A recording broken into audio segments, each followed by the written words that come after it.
ऋषिदास जिंदाबाद जिंदाबाद जिंदाबाद ऋषिदास जिंदाबाद जिंदाबाद जिंदाबाद देश बचाओ देश बचाओ देश बचाओ देश बचाओ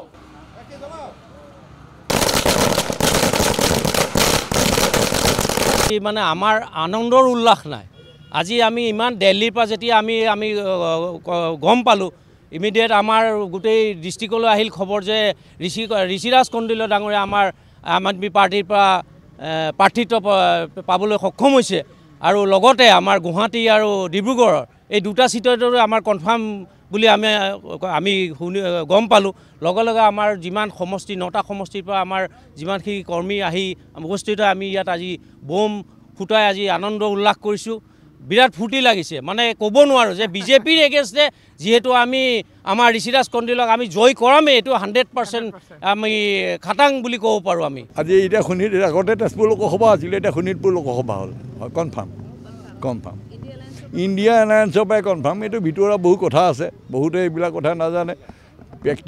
ব্যক্তিগতভাৱে মই এটা কথাই ক'লোঁ ইণ্ডিয়া এলায়েন্সৰ পৰাই অসমত আম আদমিৰ 3টা সিট কনফাৰ্ম যাতে শোণিতপুৰ লোকসভা গুৱাহাটী আৰু ডিব্ৰুগড় আমি নিশ্চয় পাৰিম কাৰণ আমাৰ এটা ঘটনা হ'ল কি এই কথাটো শুনিলে আপোনালোকে আচৰিত দিব আমাৰ ঋষিৰাজ কণ্ডিলই কোনো টিকেট বিচৰা নাছিল আমাৰ শোণিতপুৰ জিলা সমিতি আৰু বিশ্বনাথ জিলা সমিতিৰ যুটীয়া সভা হৈছিল বালিপৰাত সেই যুটীয়া সভাত সকলো সদস্যই জোৰ দি তেওঁক কৈছিলে আপুনি প্ৰাৰ্থিত হ'ব লাগিব তেতিয়া তেওঁ সকলো সদস্যৰ কথা মানি লৈ প্ৰাৰ্থী হ'ম বুলি কৈছিল আৰু তেতিয়াৰ পৰাই আমাৰ সকলোৱে তেওঁকে প্ৰাৰ্থী হিচাপে আমি আগবঢ়াই দি পেলাই আমি কাম কৰি আছিলোঁ হয় ধন্যবাদ সকলোলৈকে আজি এটা আমাৰ শোণিতপুৰ জিলাৰ কাৰণে ঐতিহাসিক দিন হ'ব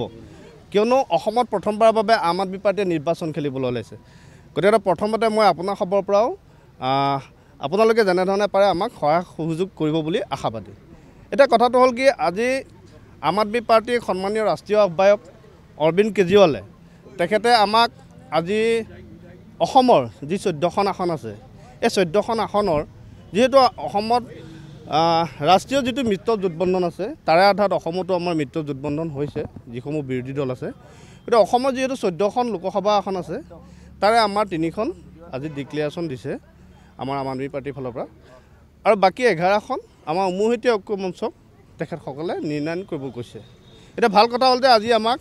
শোণিতপুৰ গুৱাহাটী আৰু ডিব্ৰুগড় এই 3খন আসন তেখেতসকলে সংবাদ মাধ্যমৰ জৰিয়তে জনাইছে সেইটো কাৰণে আজি আমি উল্লাস কৰিছোঁ আনন্দ কৰিছোঁ 100% জয়যুক্ত হ'ব আপোনালোকে দেখি আছে বিভিন্ন সংবাদ মাধ্যমত আজি চৰকাৰখনে কেনেধৰণে শোষণ কৰিছে কেনেধৰণে তেখেতসকলে জনসাধাৰণৰ বিৰুদ্ধে নীতি নিৰ্ধাৰণ কৰিছে তেওঁলোকে আমাক কি কৈছিলে জাতি মাটি ভেটিৰ কথা কৈছিলে আজি আপুনি জাতি মাটি ভেটিৰ কথা ক'বলৈ যাওঁতে আপুনি চাওক আজি বসুন্ধৰা কিয় ফ্লপ হ'ল সেইটো চাওক তেখেতসকলে জাতি মাটিৰ কথা কয় আজি দুলুচা বাগিচা কি হ'ল কি কাৰণত হ'ল আজি যিটো আপোনাৰ ধৰক আমাৰ এতিয়া লোনৰ হাৰ হৈছে ঋণ লোৱা হাৰ হৈছে এইবিলাক কাৰ কাৰণে হৈছে তেওঁলোকৰ কাৰণে হৈছে হিতাধিকাৰীৰ ওপৰত হিতাধিকাৰী সৃষ্টি কৰি হিতাধিকাৰীসকলক লৈ পেলাই তেওঁলোকে ভোটৰ অংক কৰি পেলাই জয়যুক্ত হ'ম বুলি ভাবিছে কিন্তু আজি সাধাৰণ মানুহে বুজি পাইছে যে কিহৰ পৰা কি হৈ আছে গতিকে ৰাইজে আমাক যেতিয়া আমি সাংগঠনিক কাম কাজত যাওঁ তেখেতসকলে এটা কথাই কয় যে আপৰ আইডিঅলজি ভাল অৰবিন্দ কেজৰিৱালে ভাল কৰিব গৈ আছে গতিকে আমি আপোনালোকক সম্পূৰ্ণৰূপে সহযোগ দিম সেইটো কথা কৈছে গতিকে আমি ইয়াৰ পৰা নিৰ্বাচিত হৈ যোৱাটো ঋষিৰাজ কণ্ডিলৰ স্বাভাৱিক কথা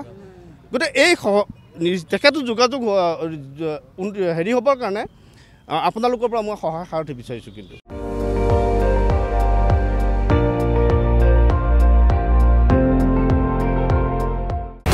আপুনি চাই আছে ND24